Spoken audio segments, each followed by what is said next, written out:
எல்லாருக்கும் வணக்கம். கியூபிட் பங்கு பார்த்தீங்கன்னா, கடந்த 2 மாசமா 80% மேல மேல போயிட்டுருக்கு. கிட்டத்தட்ட ஒரு 3 மாசத்துக்குள்ளயே இது டபுள் ஆயிடுச்சு. ஸோ இந்த பங்கு ஏன் இந்த மாரி மேல போகுது? என்ன மாரி பிசினஸ் மாடல்? இன்னும் மேல ஏறுமா? அப்படிங்கிறத பார்க்க போறோம். வாங்க வீடியோக்குள்ள போலாம். கியூபிட் கம்பெனி என்ன பிசினஸ் பண்றாங்க அப்படிங்கிறத நம்ம புரிஞ்சுக்கணும். நெறைய பேர் நினைக்கிறது, இவங்க வெறும் மேல் காண்டம் விக்கிற ஒரு கம்பெனி அப்படின்னு.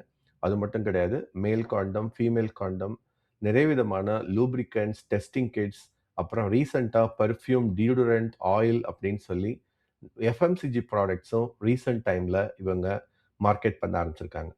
ஸோ வேர்ல்டு வைடு பார்த்தீங்கன்னா, இவங்களுக்கு வேர்ல்ட் ஹெல்த் ஆர்கனைசேஷன் அப்புறம் மற்ற நாடுகளுடைய ஒரு சில கவர்மெண்ட் ஆர்கனைசேஷன் இவங்களுக்கு நிறைய ப்ரீ குவாலிஃபை பண்ணி மேல் அண்ட் ஃபீமேல் காண்டம் விற்கிறதுக்கு அனுமதிச்சிருக்காங்க.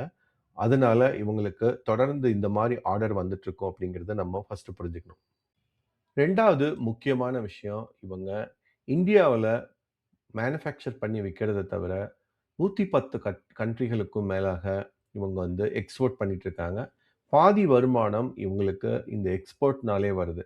இது இவங்களுக்கு ரெவென்யூ ஜெனரேஷன்ல முக்கியமான காரணி. ஸோ கியூபிட் என்ன பிசினஸ் பண்றாங்கன்னு புரிஞ்சிருக்கும். அடுத்ததா எதனால இந்த ஸ்டாக் சடனா ஒரு லைம்லைட்டுக்கு வந்ததுன்னு பார்ப்போம். முக்கியமான ரீசன் இவங்களோட ரெவென்யூ கைடன்ஸ். அதாவது கடந்த காலாண்டு முடிவு சொல்றப்ப, இந்த வருஷத்துக்கான ஃபியூச்சரிஸ்டிக் கைடன்ஸ் ரொம்ப ஸ்ட்ராங்கா இருக்கு அப்படின்னு சொல்லியிருந்தாங்க. 660 கோடிக்கும் மேல ரெவென்யூ வரும் அப்படின்னு சொல்லியிருந்தாங்க. இது எல்லா விதமான இன்வெஸ்டர்களுக்கும் அதிகமான நம்பிக்கையை கொடுத்தது. முக்கியமா இன்ஸ்டிடியூஷனல் இன்வெஸ்டர்ஸ் நிறைய வாங்கி போட ஆரம்பிச்சாங்க.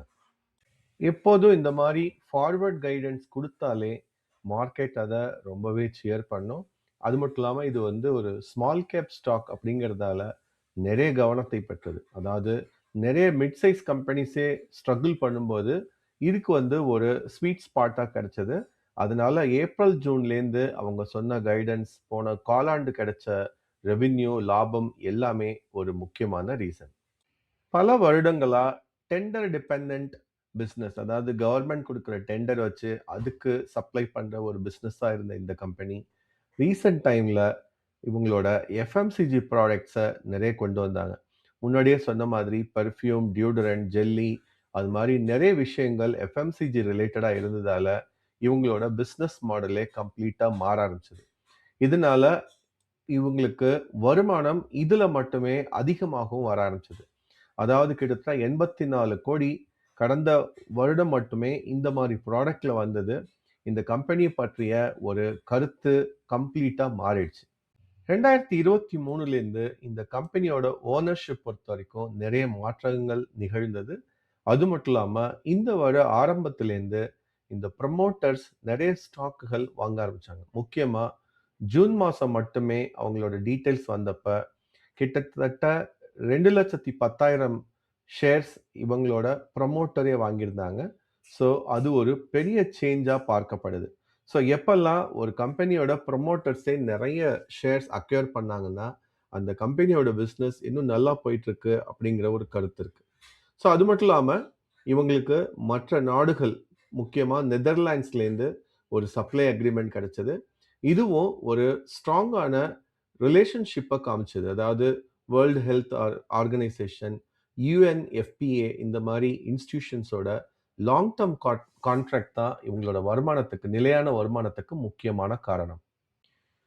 ரெவென்யூ growth 100%, ப்ராஃபிட் growth 150%, அப்புறம் ஆப்பரேட்டிங் மார்ஜினும் தொடர்ந்து மேலே போயிட்டு இருக்கிறது எல்லா இன்வெஸ்டர்ஸுக்கும் மிகப்பெரிய நம்பிக்கையை இப்போதைக்கு அளிச்சிருக்கு. நம்ம பார்த்த எல்லா விதமான பாசிட்டிவான விஷயங்கள் இந்த ஸ்டாக் ஏன் மேலே போச்சு அப்படிங்கிறதுக்கு காரணமா இருந்தாலும் நிறைய ரிஸ்க்குகளும் இருக்கு.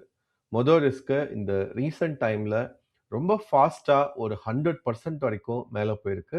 இன்ஃபேக்ட் லாஸ்ட் 1 இயர் எடுத்து பார்த்தாலும் ரொம்ப பயங்கரமா மேலே போயிருக்கு. ஸோ இதோட வேல்யூவேஷன் இதனால ரொம்ப எக்ஸ்பென்சிவா தோணுது. ஸோ இப்போ எடுத்து பார்த்தாலும் ஒரு பிஇ பார்த்தீங்கன்னா 264 இருக்கு.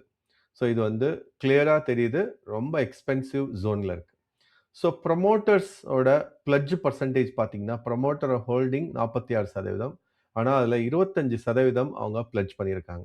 இதுவும் வந்து எதனால அப்படிங்கிற கொஸ்டின்ஸ ஏற்படுத்துது. ஸோ இந்த மாரி ஒரு சில முக்கியமான விஷயங்கள், அதாவது பிளட்ஜ் பெர்சன்டேஜ், வேல்யூவேஷன் படி பார்த்தா, இது சரியா இருந்துச்சா, இதே மாதிரி எப்படி எவ்வளோ ஃபாஸ்ட்டா மேல போச்சோ, அதே அளவுக்கு ரொம்ப ஃபாஸ்ட்டா, அக்ரெசிவா கீழ விழறதுக்கும் வாய்ப்பு இருக்கு. அதனால இந்த ரிஸ்க் பத்தி நம்ம நல்லா புரிஞ்சுக்கணும். கியூபிட் ஜஸ்ட் ஒரு காண்டம் விக்கிற கம்பெனி கிடையாது. அது ஒரு எஃப்எம்சிஜி போர்ட்ஃபோலியோ வச்சுட்டு இருக்கிற ஒரு டைவர்சிஃபைடு கம்பெனியா மாறிட்டு இருக்கு. அது மட்டும் இல்லாம எப்போதும் டெண்டருக்கு வெயிட் பண்ற ஒரு கம்பெனியா இருந்தது. இப்ப மற்ற கமர்ஷியல் சேல்ஸும் பண்ண ஆரம்பிச்சு 50% வரைக்கும் வெளிநாடுகளுக்கு ஏற்றுமதி செய்றாங்க. அது மட்டும் இல்லாம, இதோட ரீசென்ட் குவார்ட்டர்ஸ் பார்த்தீங்கன்னா, நல்ல ஒரு மாற்றம் தெரியுது.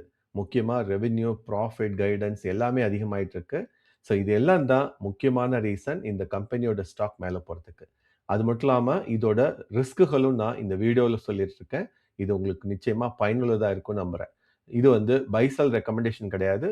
ஸோ நல்லா ரிசர்ச் பண்ணிட்டு இன்வெஸ்ட் பண்ணுங்க. நன்றி.